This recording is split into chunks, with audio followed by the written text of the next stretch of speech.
Get cool stuff for what you were going to do anyway. Drink beer.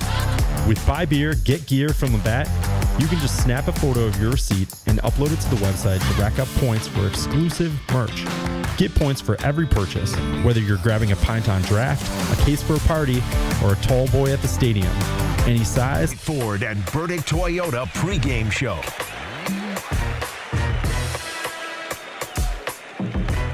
And with that, we welcome you in studio for the Burdick Toyota pregame show.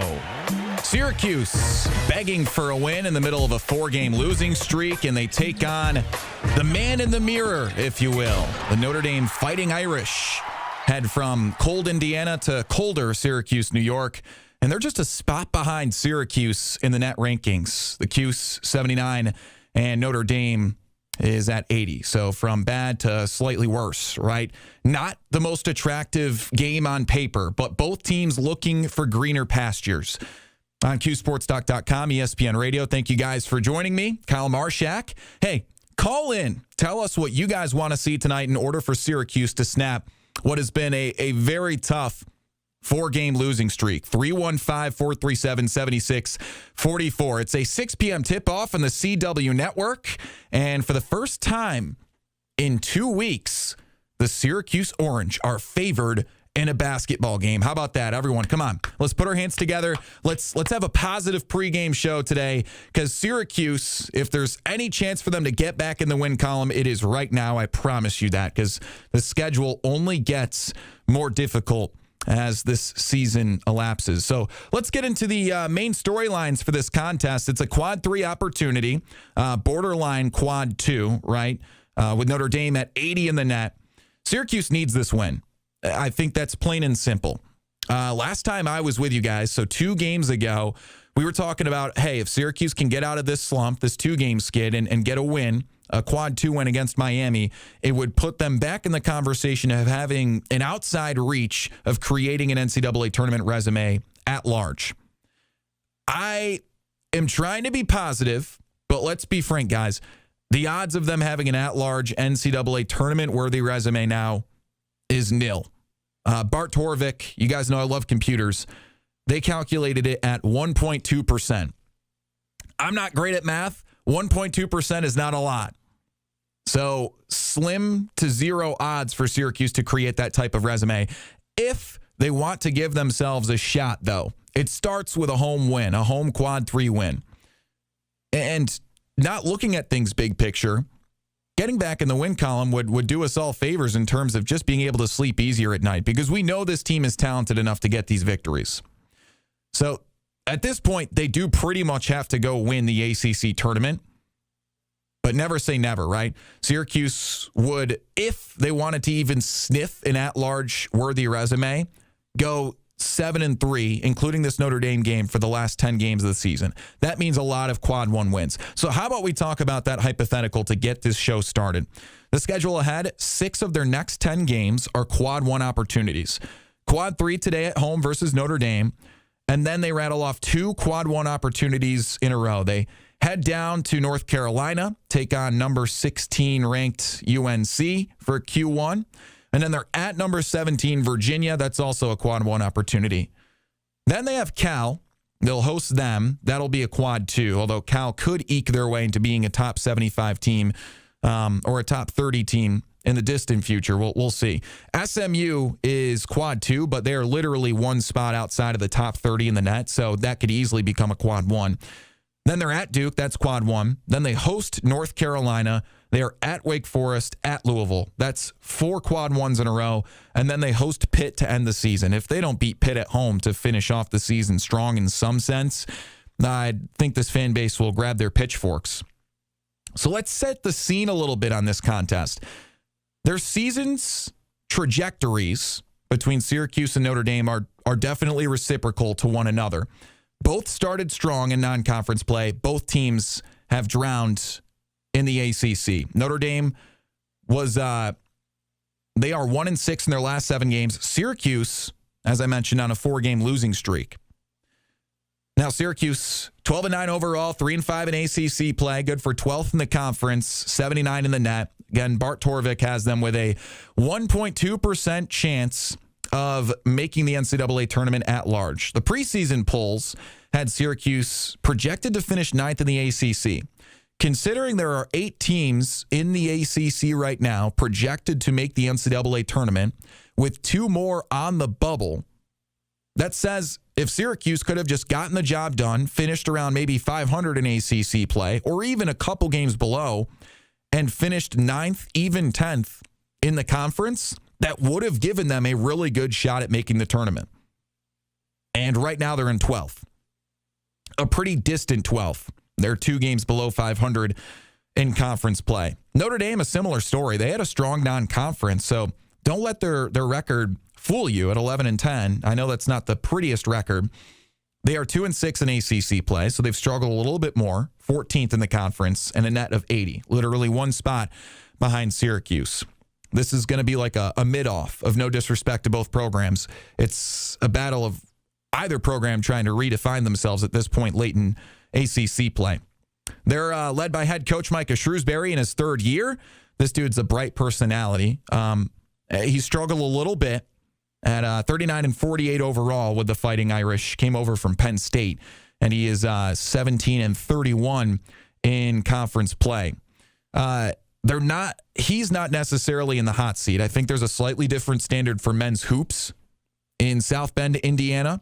So although his career as a head coach is reciprocal to that of Adrian Autry in the sense that they started decent and then they've struggled the past 2 years,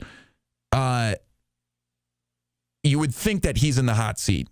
He's going to have a little bit longer of a leash. Dude's got a fiery personality, though. I love, this is the type of guy that if he recruited a little more talent, I could see him succeeding in the ACC. But when we get into the roster, you'll see that there's a lack of depth, to put it nicely. I just want to flash back real quick.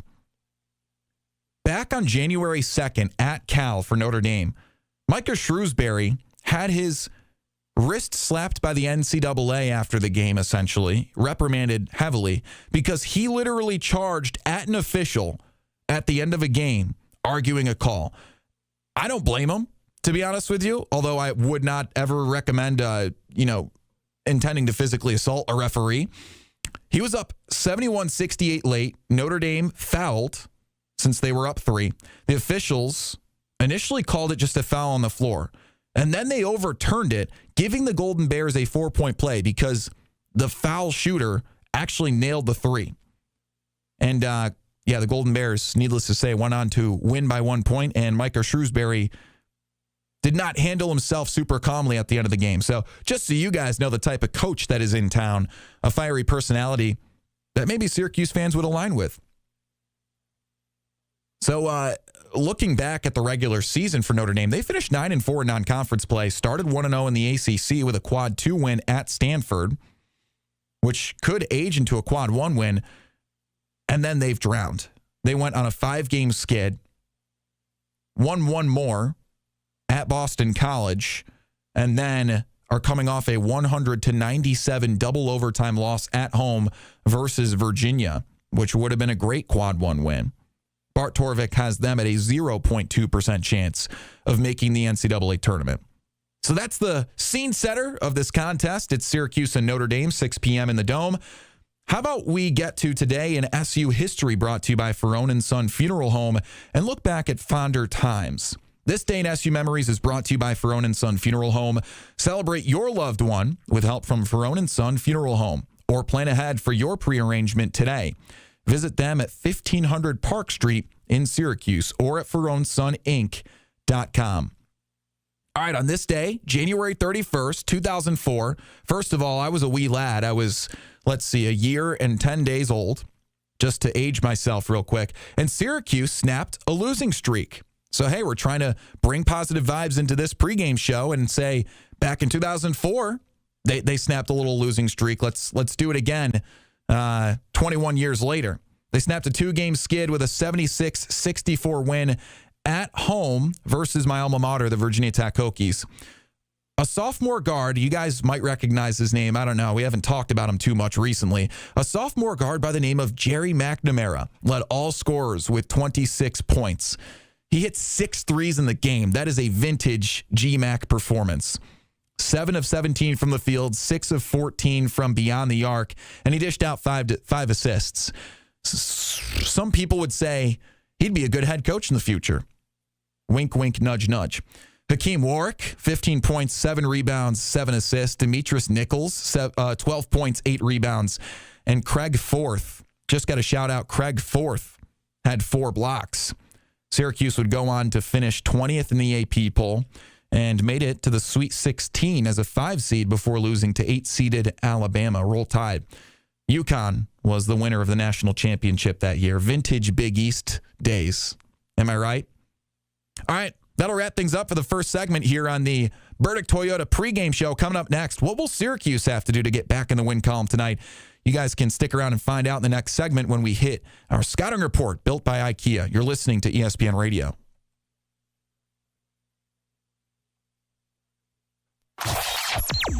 Catch the Syracuse basketball pregame prior to every game. Huh? Out by 41?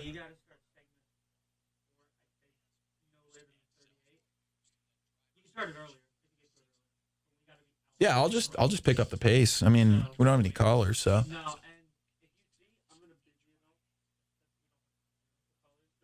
Oh, cool. Cool.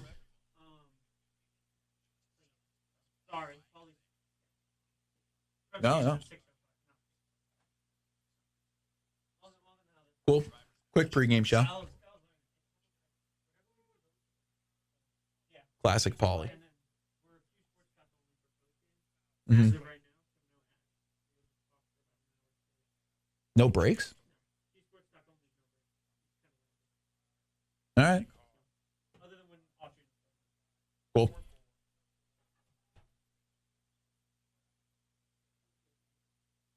Why?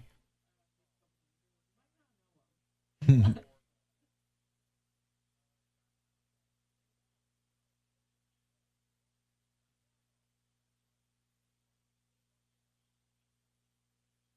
up, Cash? I'm on IG Live, too, just because why not? Well, this is a montage. Funeral home ad for a dead team. I know, right?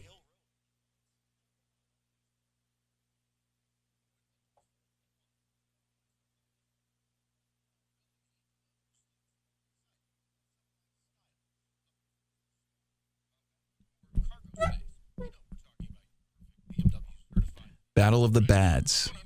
Hearing that too much with Cuse football and basketball, yeah. Unfortunately, I think football will be back next year. Basketball, I don't know. Depends on how they finish this season, whether or not we have a head coach, who the next head coach would be. I'm not saying anything new. Okay, I'm a little confused, guys. I've got someone calling me Bill, someone else calling me Reader. The only person that got it right was Supercat. Okay, final. All right. Out by 46.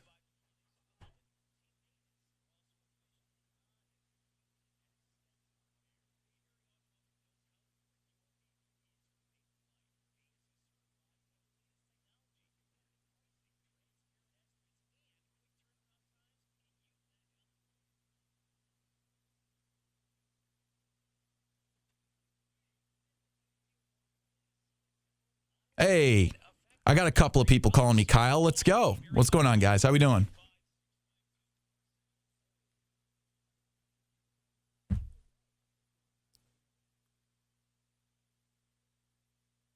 How we doing, KP Stash? You're Dennis the Menace.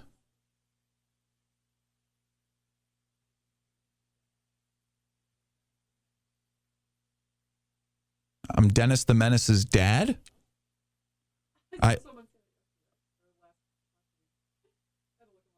Do I look like him? I've never heard this before. What's going on, Rita? Dennis the Menace's dad. I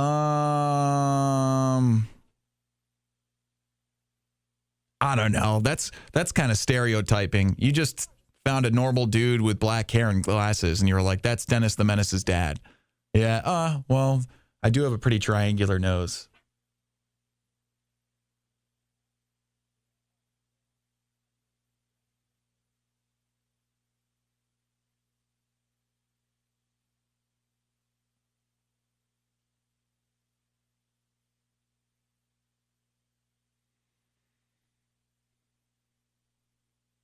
I'm about to race through this segment.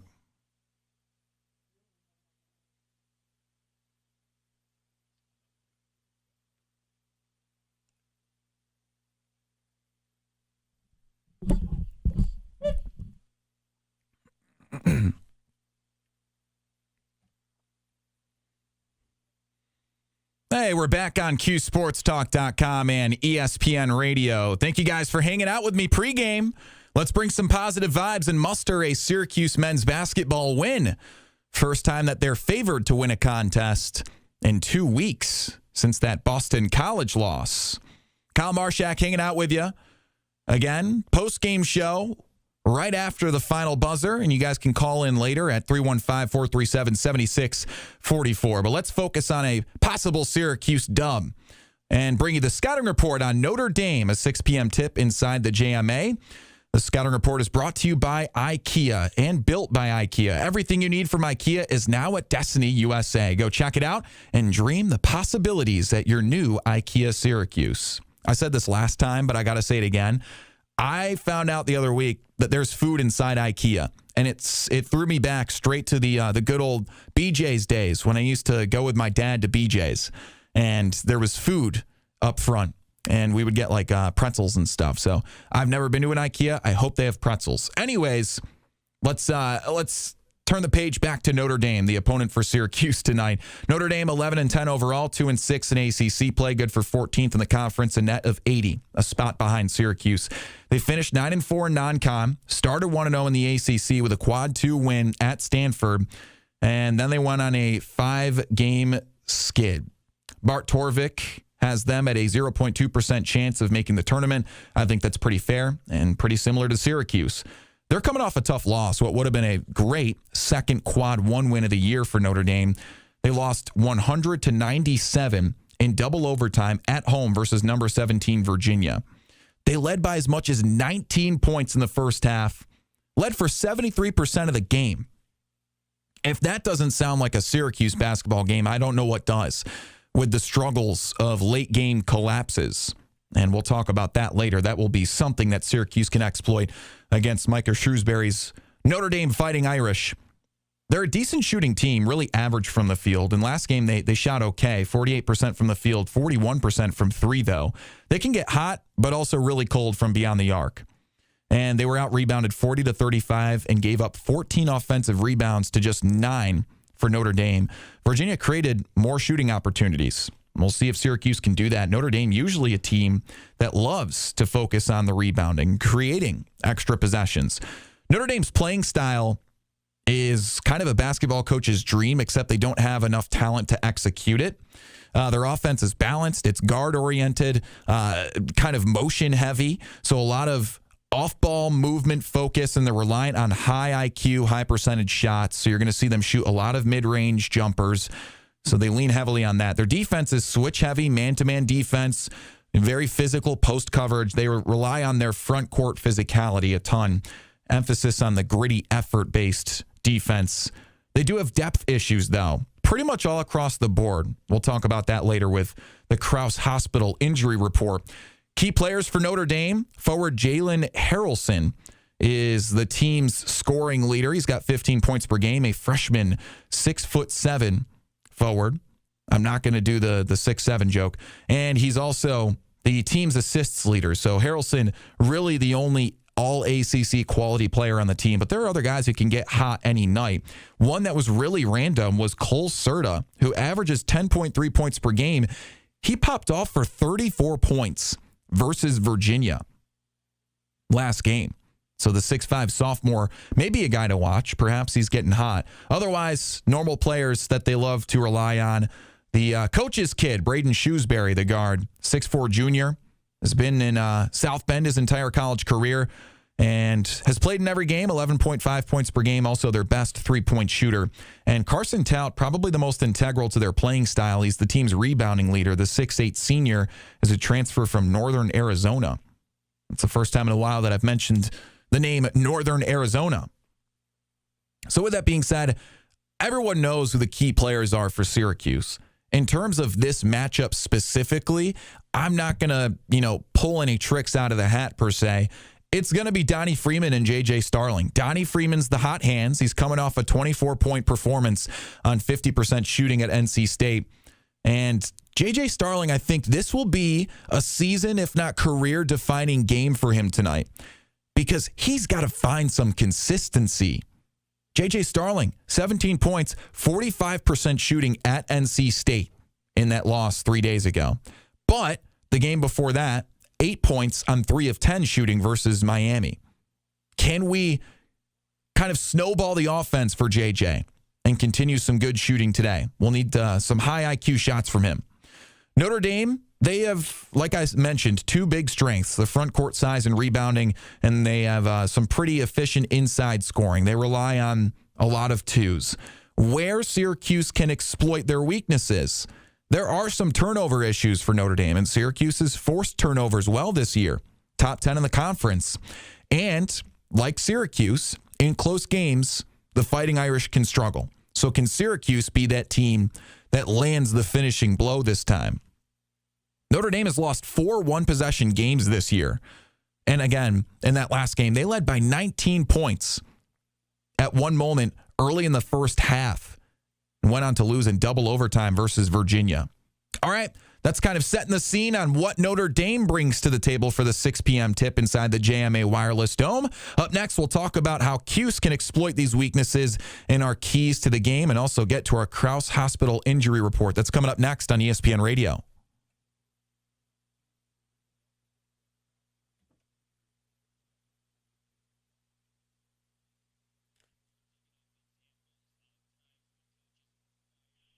What?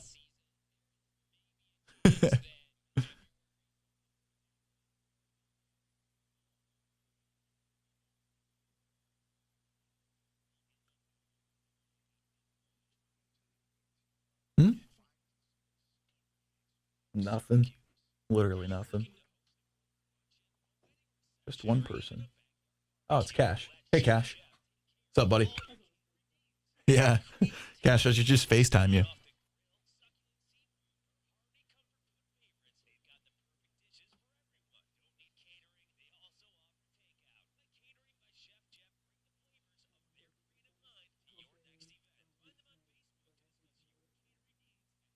Nice.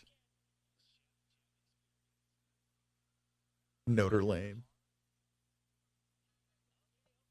You predict that JJ does not play well enough tonight for it to be forever known as the JJ Starling game. Well, you could say that about pretty much every game, but I agree with you, Tronic.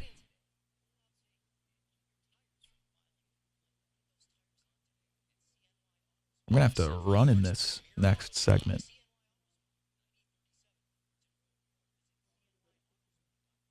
Like 5.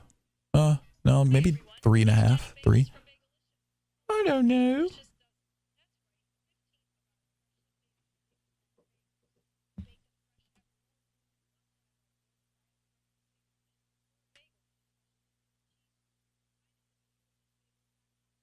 Player props so I can win some money, sick in bed.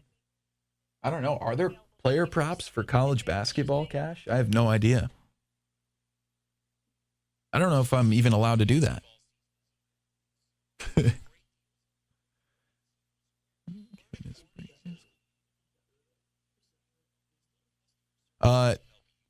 Q Sports Knower has not given his pregame scoop yet, no.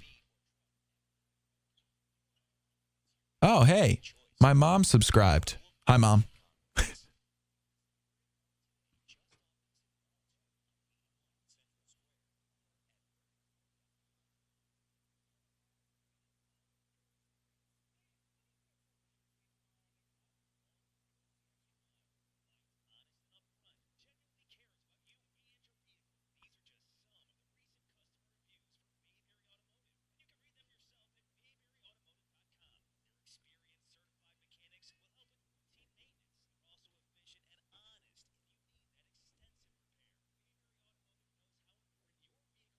Good.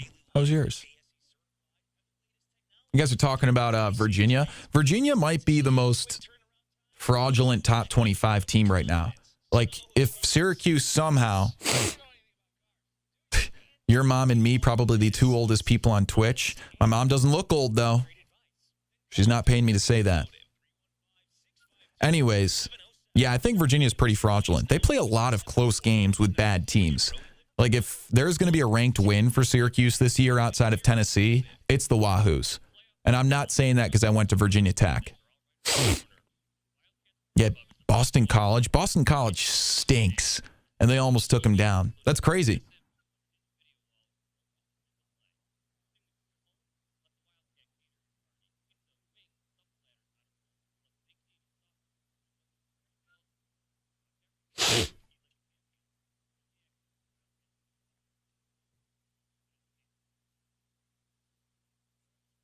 I'm going to chill around. We just watch it over in the meeting room.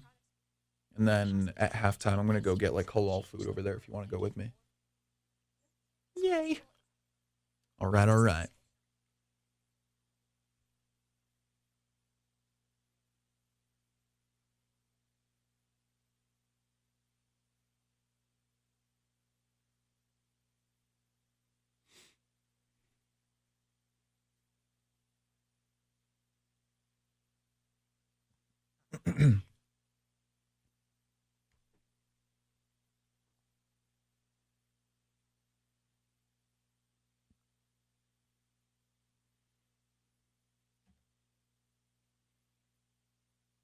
Back on CuseSportsTalk.com and ESPN Radio, Kyle Marchak hanging out with you for the Burdick Toyota pregame show. Syracuse men's basketball looking to get back in the win column on a 4-game losing streak. They take on a lowly Notre Dame Fighting Irish squad back home inside the JMA Wireless Dome for a 6 p.m. tip-off on the CW network. All right, let's get into our Krause Hospital injury report. Syracuse is quick, a clean bill of health. There we go. Notre Dame, though, 3 key players are injured. The biggest one is guard Marcus Burton. The junior played 17 games, and then right before ACC play, hurt his ankle, got ankle surgery, out for the season, and he was the team's leading scorer. Imagine what this team would be with 18.5 points per game from Marcus Burton. He would be a big addition. Another kid that was kind of an addition off the bench, also played in every game until he got injured. Looks like he got injured in the same game and is out for the season. Keba Ng tweaked his knee.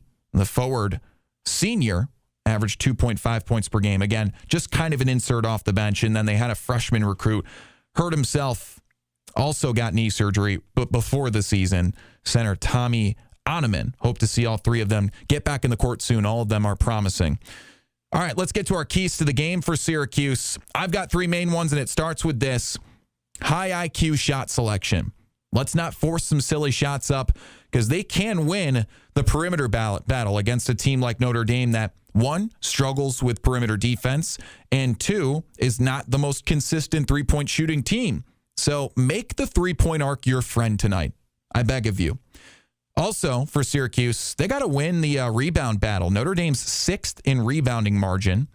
And so that's something that the Fighting Irish rely on. Syracuse got out-rebounded by 8 boards last game. We turn that around. We rely on that physicality, athleticism of our forwards like William Kyle and Donnie Freeman. And maybe that helps us do what our final key to the game is: control the pace.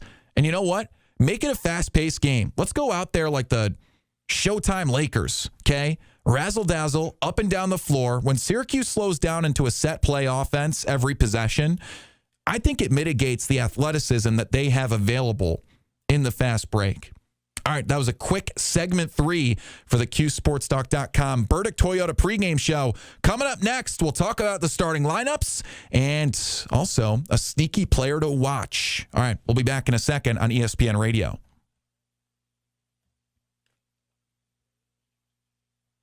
I doubt we have lineups yet.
Final segment of the Burdick Toyota pregame show. Syracuse men's basketball with their best chance to get back in the win column.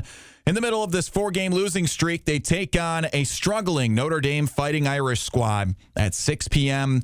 back inside the JMA Wireless Dome. Kyle Marchak with you.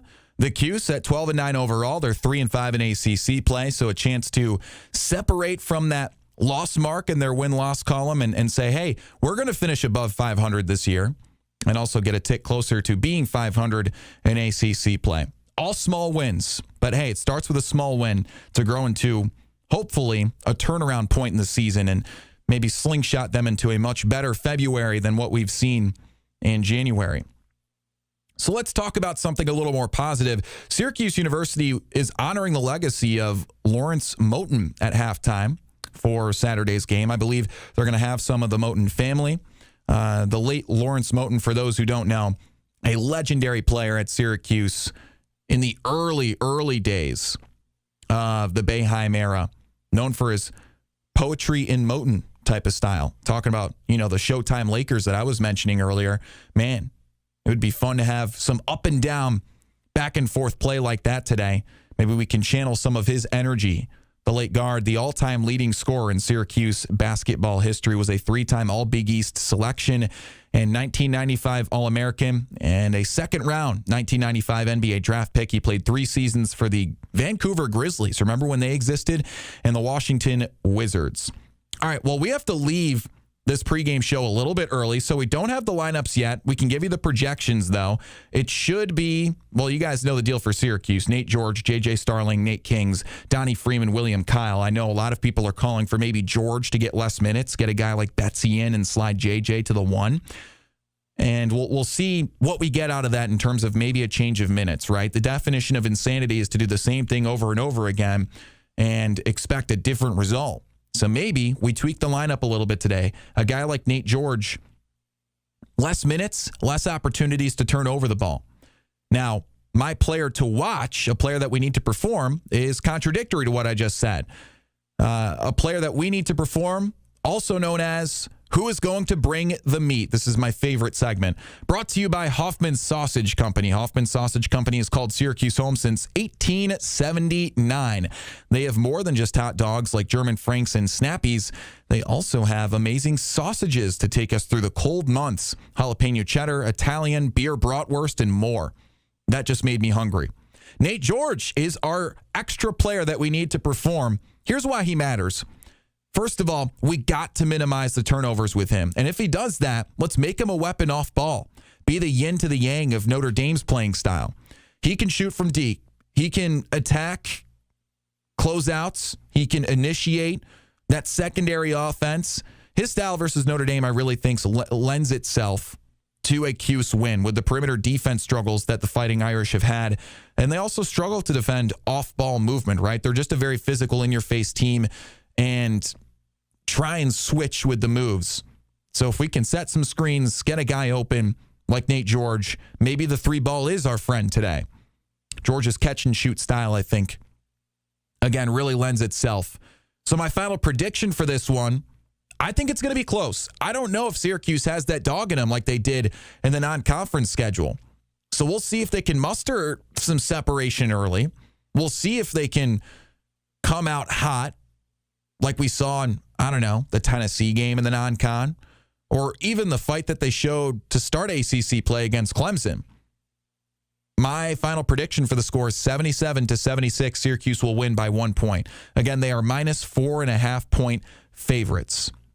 So we'll see what Syracuse can do to mitigate the athleticism and play fast pace, play aggressive, go out there, take an early lead, and take a dub to snap this 4-game losing streak. Again, right now, a 1.2% chance of making the NCAA tournament from Bart Torvik. I trust the computers. I think that's accurate.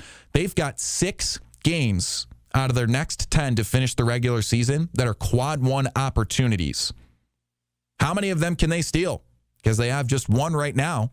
I'm just saying it's not likely, but if there's any way for them to turn things around, it's having 6 quad one opportunities out of your next 10 to finish the season. We can look back at that schedule real quick, too. A lot of toughies, but I was talking off air.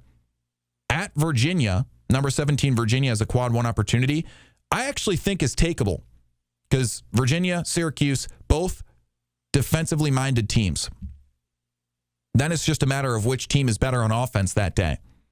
I don't know if it'll be Syracuse. There's certainly a chance, though, because Virginia seems to be a fraudulent top 25 team. They've had close games with Boston College and Notre Dame recently. That's not good. Still the number 17 team in the country, though. So the AP poll, all they care about is win-loss, not how they've won or lost. That's why the net is a little bit higher for Virginia, up in the higher 20s. But overall, yeah, 6 of their next 10 are quad one opportunities. Starts with a quad 3 win today against Notre Dame. Then it's at number 16, North Carolina, at number 17, Virginia, which I mentioned. They host Cal, that's quad 2. They host SMU, that's quad 2, but could age into a quad 1. SMU is 31 in the net. At Duke, that's quad 1. Hosting UNC, quad 1. At Wake Forest, a team that's 11 and 10, but top 75 in the net, weirdly enough. State of the ACC, guys, it is interesting. We've got 12 teams that still have a sniff at NCAA tournament hopes. Wake Forest, visiting them in Winston-Salem will be a quad 1 opportunity. At Louisville is quad 1, and then they host Pitt, quad 3, to finish the season. I think they can win against Notre Dame. They can win against Pitt. Those are the 2 games out of the next 10 that I'm confident in saying they should win. They would need to steal games, not just win games that they're supposed to win. They would need to steal games beyond those 2 in their next 10. I would say at number 17, Virginia, doesn't sound likely, but the most likely in terms of quad 1 wins. And then, hey, how about you show SMU who's boss when that team flies in from Texas in a couple of weeks, and you go ahead and beat them because they could age into a quad 1 win. They're just a spot outside of the top 30 in the net. After that, I don't know. They're not going to win at Duke. North Carolina is a dog this year, but maybe you win at home against them if you're lucky. I mean, Syracuse 2 years ago, if you remember, won 3 top 10 games at home for no reason. So there's always that fighting chance. There's always the puncher's chance, if you will. All right, that's some food for thought to close out the Burdick Toyota pregame show. Postgame show coming up next. Make sure to call in on QSportsTalk.com later. It'll just be podcast style. We're not on the radio. 315-437-7644 in the Massage Envy hotline. But for now, I'm Kyle Marchak saying so long on the Burdick Toyota pregame show here in downtown Syracuse. And hey, go Orange. Let's send it to the voice of the Orange, Matt Park on TK99, or watch the game on the CW network at 6 p.m. tip-off inside the JMA Wireless Dome. All right, we'll catch you guys there. Go Orange. Let's get a win over Notre Dame. You're listening to ESPN Radio.